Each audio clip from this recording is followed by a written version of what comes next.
घरातून बेपत्ता असलेल्या रामचंद्र पारधी वय 40 व एका 17 वर्षाच्या तरुणीनं दुर्गवाडी तालुका जुन्नर येथील कोकण कड्यावरून उडी मारून आत्महत्या केल्याचं निष्पन्न झालं आहे.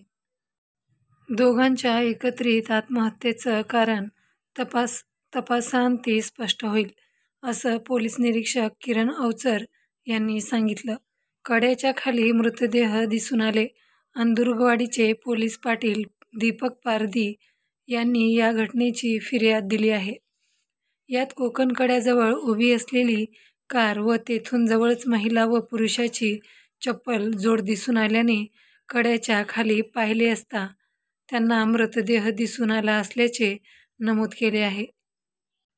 याबाबत पोलिसांना कळविल्यानंतर पोलिसांनी रविवारी शोध घेण्याचा प्रयत्न केला. मात्र दाट धुके आणि पाऊस तसेच अंधार पडल्याने शोध घेता आला नाही. पोलिसांनी सोमवारी मृतदेहाचा शोध घेतला तेव्हा प्रथम तरुणी तर तेथूनच जवळच रामचंद्राचा मृतदेह मिळून आला.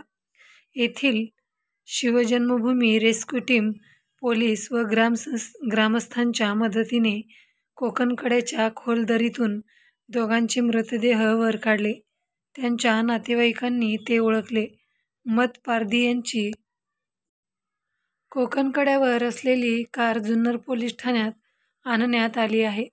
पोलीस पाटील दीपक पारधी यांच्या फिर्यादीनुसार जुन्नर पोलिसांनी आकस्मिक मयत म्हणून नोंद केली आहे. चिठ्ठ्या पोलिसांना मिळाल्या.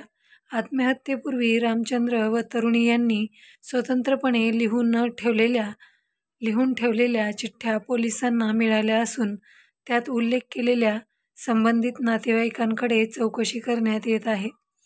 चौकशीअंती आत्महत्येमागील नेमकी कारणे स्पष्ट होतील, असे तपास अधिकारी पोलीस उपनिरीक्षक रघुनाथ शिंदे यांनी सांगितले. मृत तरुणी व रामचंद्र एकमेकांचे नातेवाईक होते. रामचंद्र श्रीगोंदा येथे तलाठी म्हणून कार्यरत होता. तो पत्नीसह अहिल्यानगर येथे राहत होता. त्याच्या पत्नीने तो बेपत्ता असल्याची तक्रार तोफखाना पोलीस ठाण्यात केली होती. मृत तरुणी महाविद्यालयात शिकत होती. दिनांक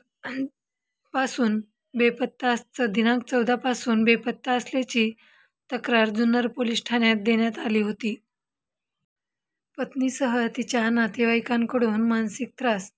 रामचंद्र पारधी यांनी चिठ्ठीत आई-वडील व भावाची माफी मागितली असून पत्नी आणि तिच्या नातेवाईकांनी मानसिक त्रास दिला आहे.